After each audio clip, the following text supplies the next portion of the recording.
My bucket list consists of everything from day 1 to day 26 that could possibly happen. I want to do everything. I've been developing my social game in life since I was about this big. I grew up dressing like a boy, wanted no attention for it, so had to distract them from having questions about me. That's really taught me how to just befriend any type of personality. In college, I was surrounded by people in sororities, and working in the technology industry, it is alpha male sales bro personalities. I know how to get along with anybody, and even people that I don't like so much. Like, I know how to make them like me.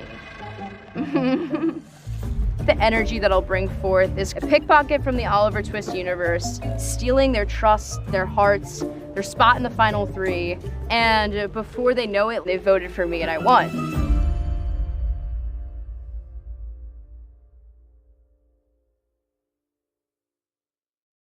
Give us like a 15-second narration of a challenge going on. All right, so we've got 2 teams, right? 2 squads. They're both going out. Wait, let me restart this because I got to think of a challenge first. What I do in esports is what Jeff does on Survivor. Jeff does all the shot calling, and that's exactly what I do in the video games. I've been traveling all around the world. I've been all the way to Saudi Arabia, casting $2 million Fortnite tournaments. When I'm watching Survivor, the second the challenge starts, I'll mute it, and then I'll start commentating over the challenge, and then I'll rewind it, and then listen to how Jeff does it and see like where I can improve, because I mean, Jeff is the GOAT of it, so you know, you gotta learn from the best. I feel like people's first impressions of me are gonna be, man, this guy is loud. I don't know if this guy's got a lot going on upstairs, but guess what? I like to think that I'm smart. I took an IQ test, it was like 135. I don't know how accurate it is, but hey, I'll take it. I got a lot of things up my sleeve that a lot of these players aren't gonna be able to see just from looking at me, and so I'm gonna be a very, very scary player, and I truly believe I'm by far one of the biggest threats out here to win this game.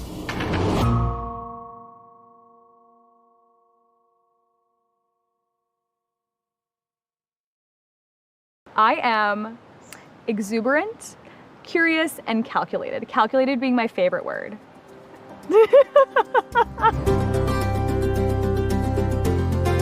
On dating apps, one of my prompts is I'm convinced that I can win Survivor, and I've been collecting all the different responses of all these different men. You're not gonna win if I'm on the show, or you really think you're gonna win. If you doubt my skill set, red flag. If you're mentioning players like Parvati and Boston Rob to me, green flag. I'm a manager of finance and operations. It's a very strategic role. I gather all of the data points, I analyze them, knowing how to move the business forward if we are doing good or bad. Same thing in Survivor. I'm gonna have to continuously update my gameplay based on how things go.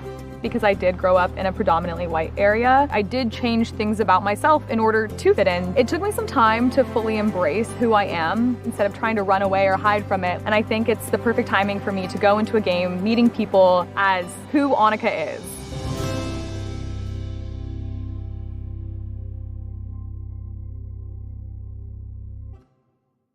Even now, I just sit here and I see like ants and bugs crawling. I'm just like, what the hell is going on? So when I was 14, I was diagnosed with FSGS. It's a pretty rare kidney disease. I had 50% kidney failure by the time I found out anything was even wrong with me. And I was told by 3 different doctors that I wasn't gonna make it. Nothing's gonna be as bad as dying, right? So I mean, at the end of the day, like, I don't really care what adversity I face. I'm just excited to be in all of this and just experience it all. Been wanting to play football my whole life. My sickness and illness, I couldn't play anymore. So I just told myself, if I can't play in the NFL, I'm gonna work for the NFL in some type of capacity. I'm in athlete marketing. I essentially play a middleman between partners and players. You're dealing with all types of people in my line of work. You got people who's from a country town all the way in middle Tennessee somewhere, and then you have a guy who's from urban New York. I have to treat them the same, and I have to work with them the same, so I think that'll help me here as well.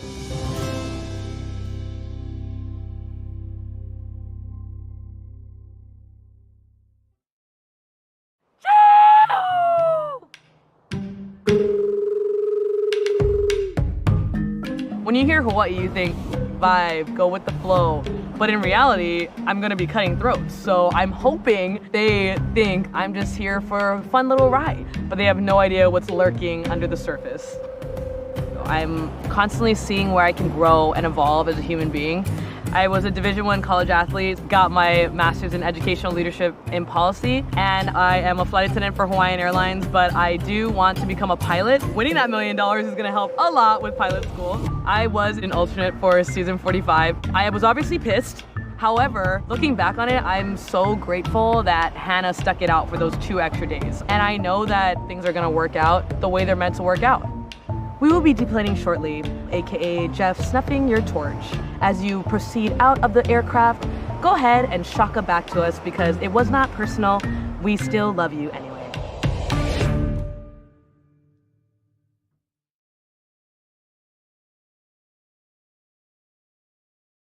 I love people, I love games, I love like challenging myself, I love money. So like, what is there not to love about Survivor?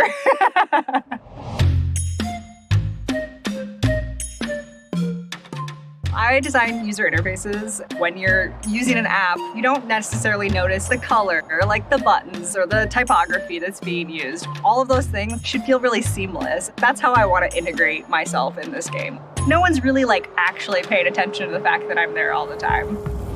I'm weird and I'm like quirky and just like a little neurotic and a little too much at times, and I think my husband Derek is the absolute foil to my personality.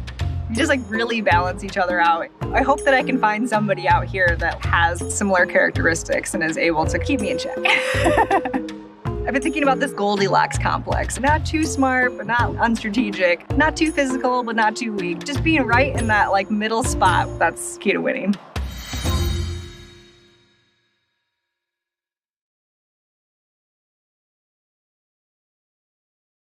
If I were introducing myself, I would say this is John Lovett. He is a former presidential speechwriter and TV writer. He is now a podcast host, and he's best in small doses. Being a speechwriter is about figuring out the best way to convince a bunch of people to either come along with you or agree with you or support you. I think that's a lot of what Survivor is. Final Tribal, it's a political campaign, it's an election, and it is very fun to think about, but I know that if I'm thinking about that, I'm not thinking about what I have to do to get there. When Pod Save America listeners and Love It or Leave It listeners discover that the reason I was gone for 5 weeks is to be on Survivor, they're gonna think that that is bananas, but there was something really exciting about putting that aside to focus on this game where everybody starts at zero, and it'll be okay. Once I get talking, you'll see. It's worse for me than it is for you. I'm just an odd person.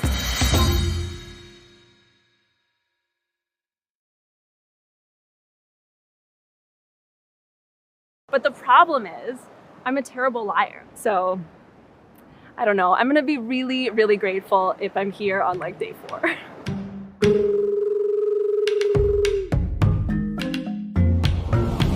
I am a corporate lawyer, which means my phone is going off all the time. So life is busy and chaotic and complicated and stressful. But I love it. It's not that I have a passion for the law, I really don't, but I have a passion for problem solving and for people, and so that's gonna help me out here. I will absolutely not be telling people that I am a lawyer. Post 45, hell no. 3 out of the final 6 were lawyers. There's no way that I can tell people I'm a lawyer, or they'll be like, Kate, nice to meet you, bye. I gotta be really careful about who I show the inner workings of my mind to. I'm gonna win, and win by like unanimously, with no one ever voting for me throughout the whole game. And anything less than that will be a complete failure.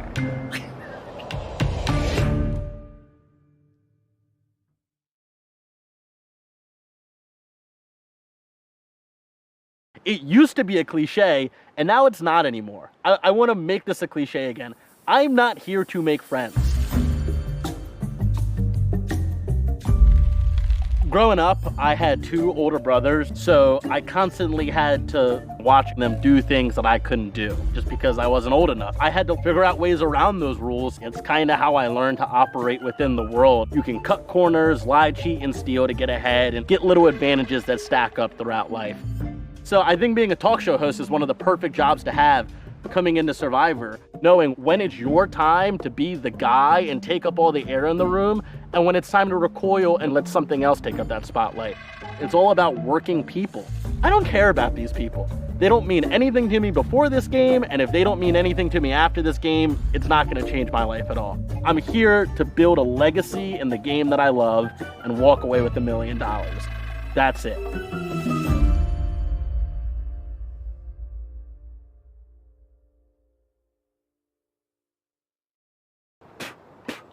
I swallowed a bug.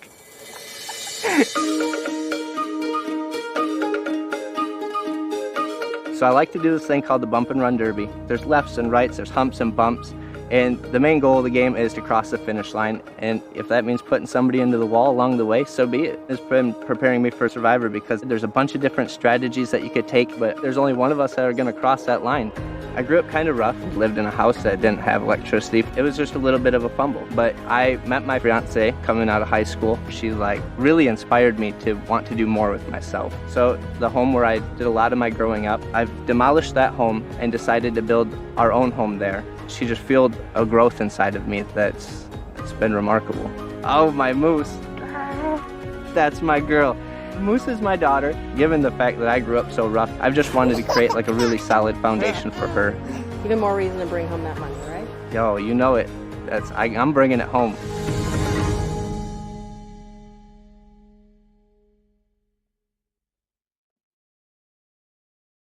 The adjectives that I used to describe myself, or other people used to describe me, I'm just gonna say it, adorable. I don't know. Yeah. Part of being an ER doctor is strategizing and prioritizing and triaging and just having that chaos at all times.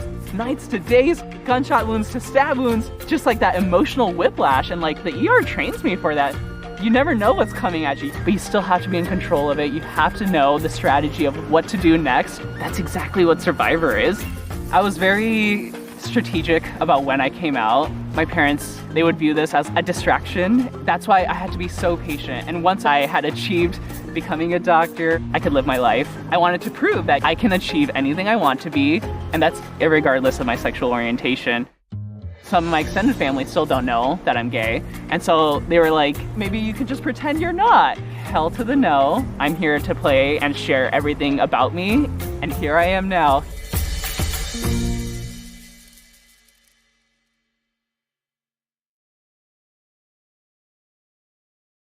Everybody wants to find an idol, but idols are like curses now, so individual immunity works just fine for me. That one I don't have to overthink.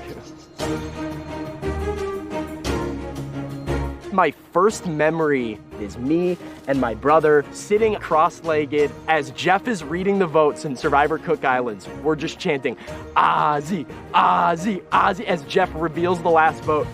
Yule, tears, we are like distraught. You would have thought our dog died. Sports and Survivor were like two of my things growing up, and I hit the age where you kind of realize, okay, not gonna be a professional athlete for a living. How else can I get involved? Sports reporting gave me an outlet.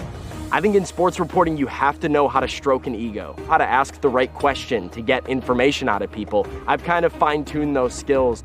I've always been a little bit more than just the sports guy. I did musical theater, I did drama, I wrote poetry. As soon as you've made a connection with me, like the vulnerability comes flowing out. So I'm not afraid to show a little waterworks sometimes.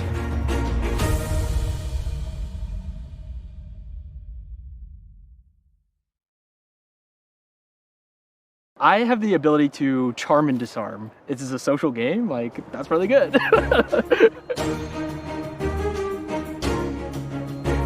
I work in computer learning and natural language. It's the science of language. Survivor, it's a game of conversations. And so I'm gonna be especially attuned to that social element of the game. I was really, really close with my cousin Ashley. She named me the godfather to her firstborn. A year later, we lost Ashley to domestic violence, and they don't have parental figures. I can be someone that they can look up to. What better way of showing that than like following my dream? I can come back home and look at Chasey and say, this is how you live life.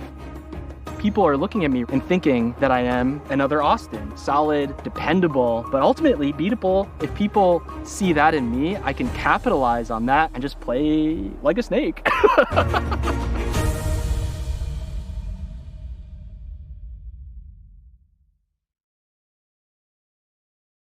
I want to be remembered as the oldest woman to ever win Survivor.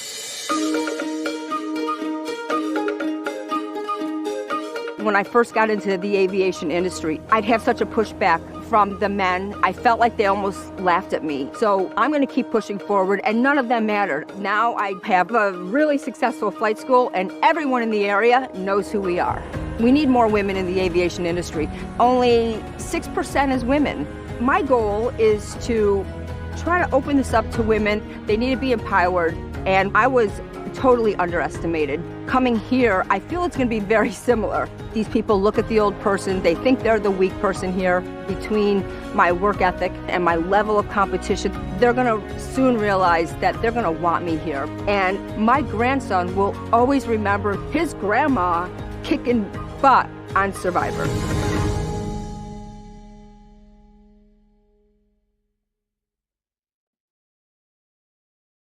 It's just as green and vibrant and wonderful as it is on TV. I was thinking you guys had a little bit of a filter. It wasn't gonna actually be this gorgeous. It's stunning. Water polo is like a game of viciousness. When you're not seeing under the water, that's what the real war is. Kicking you underwater and like trying to drag on your bathing suit. People don't think I can fight, I can fight. And that is the mentality you have to have out here in Survivor, where people are attacking you, but you have to keep swimming.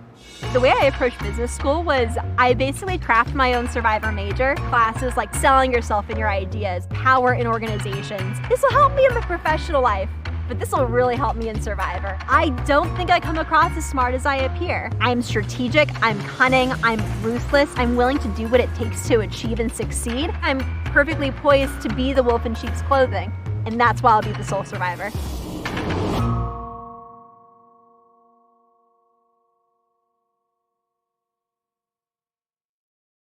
If we sit next to each other on a plane, I will talk to your ear off.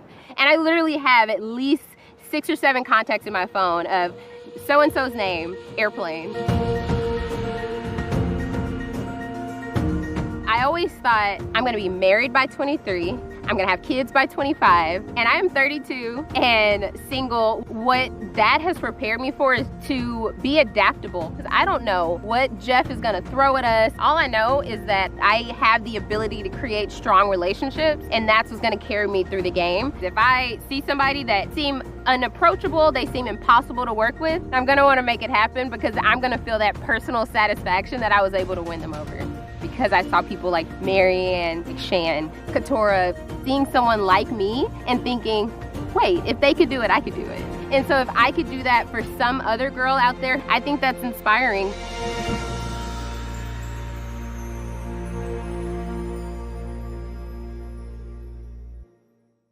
A lot of times when I'm around, people are laughing. I like to call myself a hoot. I am actually a surgical nurse, so I work for a plastic surgeon. So I get to be that like surgical guide to walk all of these patients throughout the process. So really I end up being a lot of time the therapist. And I really want to be somebody that my, tri-mates can turn to and be like, hey, I'm feeling down. I feel like I can bring that to them. People look at me and just see a little tiara on my head. There's so much more to Sierra than just pageant Sierra. Being like a Phillies ball girl, playing softball my entire life, being in the service industry for over 12 years, to now being a registered nurse, and I was born for the game of Survivor. So I'm ready. I'm out here to play for my dad. He has gone through hell and back the last 2 years with like chemo infusions, blood transfusions. His last few words to me were just like, go get him, bud, bring it home and, come home a millionaire. And that's what I'm gonna do.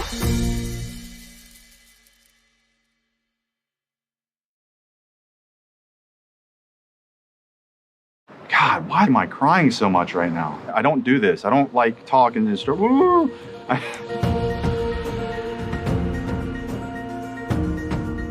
I help people with neurodegenerative disorders like Parkinson's disease. I'm just the rep. Neurosurgeons implant electrodes in the part of the brain that affects your movement. They're tremoring like crazy, and then all of a sudden, in an instant, those tremors are gone, and it's a great feeling.